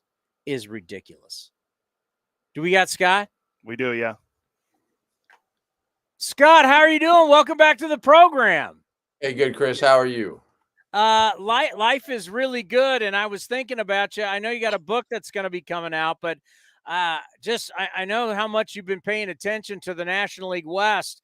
Dodgers had this stranglehold over the West for so long, and now all of a sudden, I can't remember the last time they felt this vulnerable. No, it's amazing. You look up today, into tonight's games, the Padres at this point in the season are 2.5 games behind the Dodgers. I mean, that lead is really shrunk, and the Diamondbacks are 3.5. And what makes it fascinating is both the Padres and Diamondbacks are really scorching hot right now, and the Dodgers are the opposite. Yeah, they're banged up. I mean, I saw the Dodgers a couple games. They were in San Diego last week. Freddie Freeman was out. He had that horrible thing going on with his son, and who fortunately everything seems better now. But they were in San Diego. They've been without Mookie Betts, obviously, for a long time with a fractured hand. Freddie Freeman didn't play in the game in San Diego, nor in Oakland when he was up your way. At that point in San Diego, they thought Freeman was going to be back for Oakland, and it turned out he wasn't. So you saw the same Dodgers team I saw, and they're operating at only about 60% of capacity right now, and they at least have Freeman back. Betts is taking ground balls, in fact, right now up in Dodger Stadium before tonight's game, and Betts will be coming back soon. So I think the Dodgers, I still think they win the division. I think they get better, they get more healthy, but aside from Betts and Freeman being out, they've got all kinds of pitching issues right now too. Then you look at the D-backs, and they have the best record in baseball since June 1st. Right. That's why I say them and the Padres are both scorching hot. And, the interesting thing with the D-backs is, we're talking about the Dodgers maybe, they're going to get healthy. And, the D-backs just got Eduardo Rodriguez back into their rotation. And, he hasn't pitched all year. He wasn't great the other day, but the point is he's back, and you expect he'll work himself, over his first couple starts into a groove. But yeah, I mean, the Diamondbacks coming off last year's World Series win, we wondered when they were going to get going. Cause last year's World Series appearance, not win, obviously. But they were so slow coming out of the gate, and Corbin Carroll just has had a miserable first half of the season. You figured he was going to get better and other things were going to come together, but yeah, it's the fact that what was the date, Chris? You quoted that best record in baseball, June 1. June 1. Yeah, I mean that the thing that tells you as well is that's a sustained period of time, all of June, all of July, that suggests that Diamondbacks aren't going anywhere. As opposed to they've been hot for 10 days, but they're going to cool off. Yeah, I think about the addition of the wild card and so many teams getting in. I wonder teams that actually, let's just face it, don't have a great first half, maybe around 500, a little below 500. In years past, when they get to August, they could have just been cooked. Now teams can get hot, and there's a reality that, hey, we are really still in this thing. And they can be energized, because right now we have teams that played real well at the start of the year who are starting to see that dog days of summer. But then you're having teams that struggled who are now super energized. It's like they can see the finish line with these wild cards. Like they got hope. And yeah, and you know what? That's kind of what happened last year, right? I mean, nobody would have seen a Rangers Diamondbacks World Series coming, even at this late into the season last year, let alone on opening day 2023. And you're right, with the playoffs expanded, I liken it to the NCAA basketball tournament, March Madness for the past several years. A lot of times there, it's who gets hot at the right time, because you have 64 teams or 68 teams in the tournament. Now, obviously in baseball, it's nowhere close to that, but still, by having a few extra wild card teams in, and 6 teams in each league instead of 4, it just increases the odds for whoever gets hot at the right time to run the table. Yeah, I did a segment the other day going, it's happening again. Because if you remember at the end of last year, you had in our division, you had the Astros, you had the Mariners, you had the Rangers. It came down to the very last weekend. Mariners out. Yeah. Astros end up winning the division. Rangers were angry that they were a wild card team, had to fly all the way to Tampa, which is the worst That's right. flight. You think about the D-backs, they got swept at home by the Astros and finished with only 84 wins, but you just got to get in, Scott. That's you it. just got to get in. That's exactly right. And Diamondbacks last year, they did get in, so they went to Dodger Stadium to open. And everybody figured, well, this will be a short series. They'll go lose a couple games in Dodger Stadium. Yeah. And they had a heck of a time in Dodger Stadium, by the way, too. Their record in LA was not good, regular season record the last few years. So people figure, well, this, nice, easy, broom job for the Dodgers to get past the Diamondbacks. And instead, Diamondbacks swept them and never looked back. All right, San Diego is 14-2 in their last 16 games. Yeah. Red hot. Obviously, Tatis, they've been missing guys. No Melvin, no Soto, no Snell. So the big-time manager, the big-time bat, the big-time pitcher, what is it about this team that's different? Because they couldn't win one-run games. They couldn't win extra innings. There was all these things they couldn't do that they can do now. Well, it's a couple things, Chris. The lineup and the roster is better constructed this year. Last year, AJ Preller loves stars, and that's fine. But when he acquired Soto, and I'm not going to second guess this because I was right there on board. It's like, oh my God, the Padres acquired Soto a couple years ago. But what happened was you had Tatis, you had Machado, you had Soto, and then you had Bogarts. It was too top heavy of too many stars doing the same thing, power hitters. They didn't have enough of those guys to move runners over and move the lineup around. And by trading Soto, like I said, I won't second guess because at the time I thought great trade. He did not pan out well in San Diego. It sounds silly because he was an all-star starter. He's crushed it for the Yankees, but it was addition by subtraction in San Diego getting rid of him. I've never seen a superstar with that talent look for a walk as much as he did in San Diego. And I think he led directly. His fingerprints were all over last year's disappointment. You look at the end of the year, Soto's numbers were where they usually are. They were really good numbers. A lot of them came late in the year after the Padres were out of it. As they were falling out of it, there were so many opportunities he had with runners on base to just swing the bat and drive runners in. Instead, he wouldn't swing. He's looking for his walks. And by the way, he doesn't steal any bases at all. So it's one thing if you walk like he does and then you run, steal second or whatever, but all those walks, and then he just stayed on first. He needed 2 or 3 hits if it wasn't a homer to bring him around, and it just clogged the lineup up. This year's lineup, as I say, is better constructed.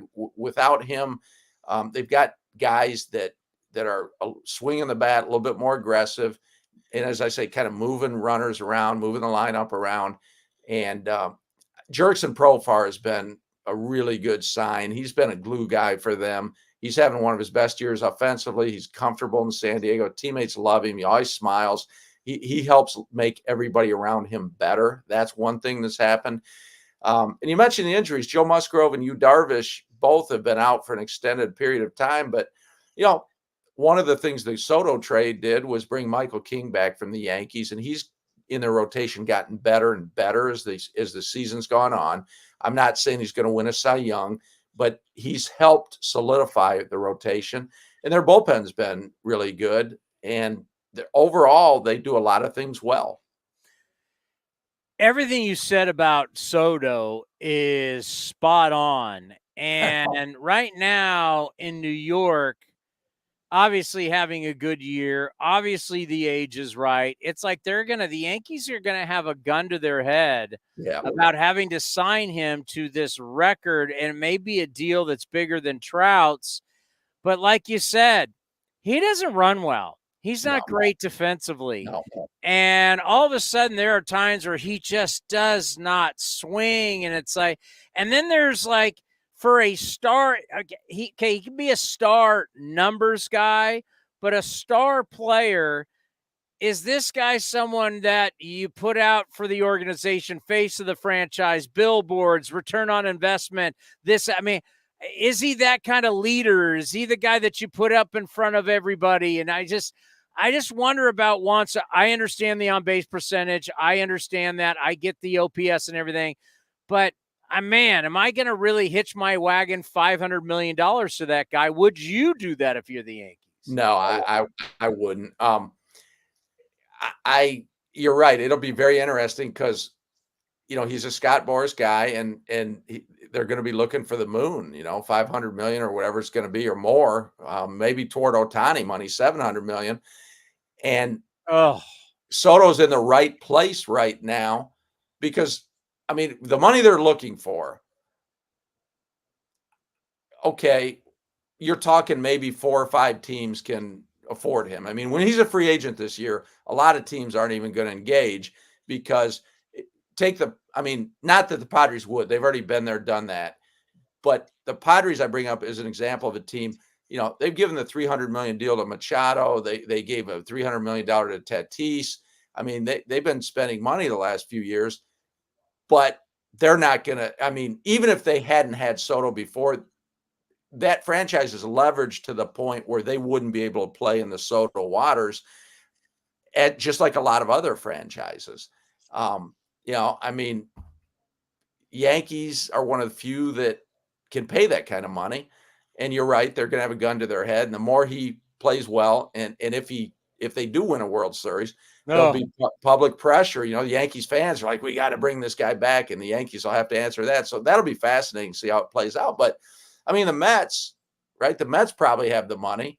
They're one of the few franchises, but they also just brought David Stearns over from Milwaukee, and that's going to turn into, analytics, money ball kind of thing. And now maybe, Soto's numbers certainly fall into the category where analytics people love him.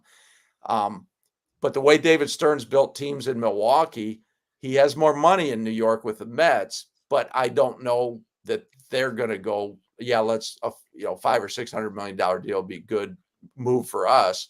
So I don't know who's all going to be involved, but it's going to be, Scott Boras is very good at what he does. He didn't have a great winter last winter, of course. Nope. So you mentioned Blake Snell, among others, but that'll be the story of the winter, and it's going to be fascinating this winter to see how this all plays out. All right, you got a book coming out in 2025. I'm super fired up. Skipper, is it done right now? It's the manuscript. Yeah, I kind of held off. I haven't really I just put it on my Twitter head the other day. It's done enough to where, we can talk about it. The manuscript is done. It's with the publisher. I signed the deal about 2 years ago. And so it's been a couple-year project, interviewing probably almost 200 people, the writing. And the manuscript is done. Publication date's next May 13th. So there's still some time lapse before it comes out. They've got to figure out, design the cover and all the fun stuff that comes with books. But the bulk of the manuscript now is done. All right. Well, whenever it's time to start selling books, you come right here. We'll sell some books for you. I appreciate it. Hopefully people like it.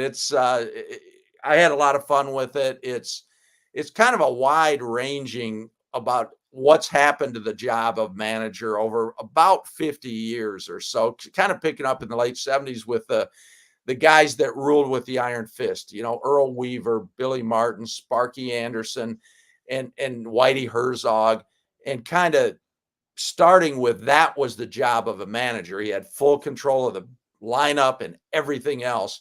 And it kind of spans to today and how we got from there to here, and how the manager's job is different now than the one even Joe Torre held, let alone Billy Martin.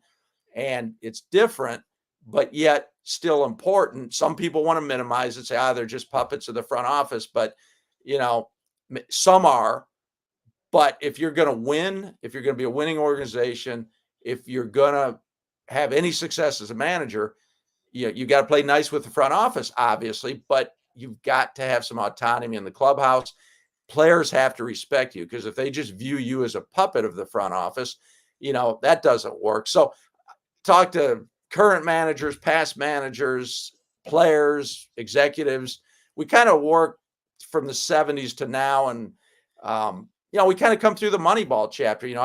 Billy Beane was great talking with him, and Art Howe and Bob Melvin, and that's just the Oakland part. But, it's pretty wide ranging, a lot of different players, a lot of different managers covered, and a lot of what I think are some fun insights. And I had a lot of fun talking to these people and putting it all together, kind of how we got from there to here, and, why and where we might go from here. No, I love it, because I think I want a lot of my fans to read it, because they still want to believe that the Tommy Lasordas and Earl Weavers. I'm like, no. The front office, there's got to be some balance. You got to work together.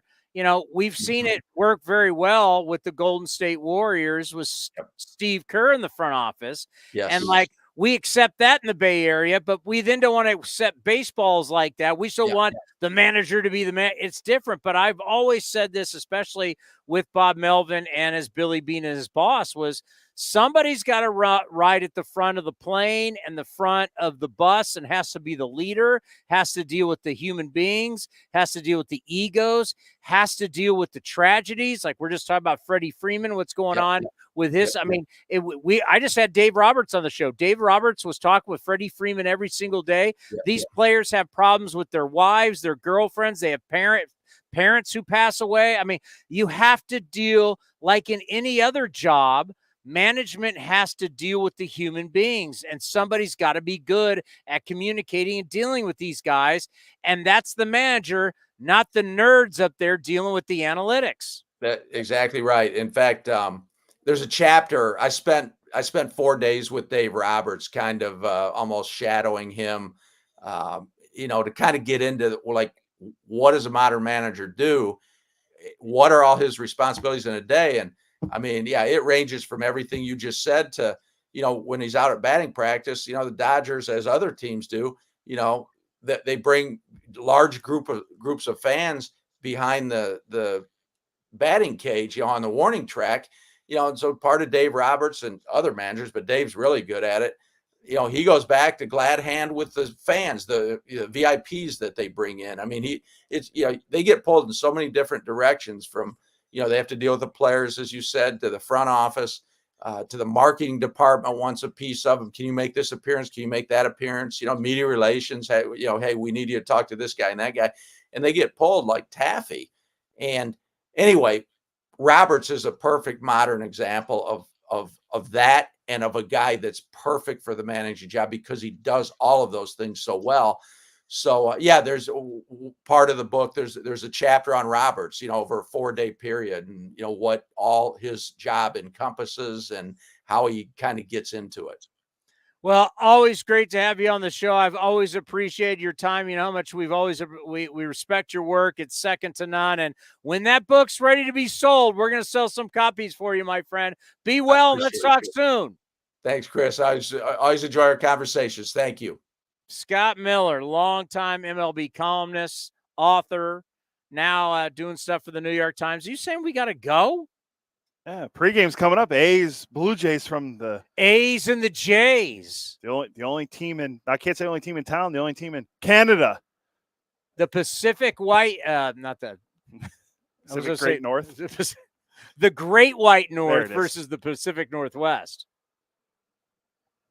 Our friends north of the border. Great town, great city. Sure, they do that when it's Mariners, Blue Jays. Do they have Blue Jay? They have Blue Jay. So the western part of Canada comes down to Mariner games. Have you ever seen that when the Blue Jays come to town to take on the Mariners? They have big Blue Jay parties. Isn't there a minor league team in Vancouver? Vancouver in British Columbia. I thought there was a minor league team. I'm sure there is. There's still a bunch of independent ball, but all the the Blue Jays are loved by the entire country. So when the Jays come out west and they play in Seattle, a bunch of people come down from the western part of Canada, and they have big parties there in Seattle when the Jays come to town. The Vancouver Canadians, they are the high A affiliate of the Toronto Blue Jays. All right, coming up next. What a great show today. That really worked out after a day off. Few managers. Fran, Kotsay, Ben Shulman of the Blue Jays, and we had Scott Miller's. I've always loved Scott. Scott's work's great. Yes. I'm looking forward to that book because, yes, the manager's job has changed. That's amazing. Like, now that we're really looking at Nick Saban's great career, I mean, you realize Nick Saban in the offseason has always gone and had to talk to the booster clubs of the different parts. He's always had to go around and kissing babies, signing autographs, and getting booster money. Well, now he's just going to be an analyst for ESPN. You know what I'm saying? All of them do. Like, if you don't think you got to be a politician in these gigs, and people think it's like the old days, Earl Weaver did whatever he wanted, Tommy Lasoda. No. It's not how it works. But the guys who think they're so smart upstairs, you know what they never do? Talk to the media. They never have to come down and answer for their decisions. When they do, I'll have the total respect for them. But until they answer it, till they show up every day and answer, they'll take the credit, though. Oh my God, they'll take the credit. Oh my God. Smart people love taking credit. Smart people hide in the back. Not all, but smart people hide in the back when things don't work. You know who wasn't that way? Billy Beane. Billy Beane. You know who also isn't that way now? David Forst. But I'm not talking about our organization. We're talking about what we hear with a lot of other organizations. Can't find their people when things aren't going well. But when things are going well, they're all there for batting practice. They're all walking around. Yeah. All right, we done? Yeah. Coming up next, it's the A's and the Jays right here on A's Cast and the A's Radio Network.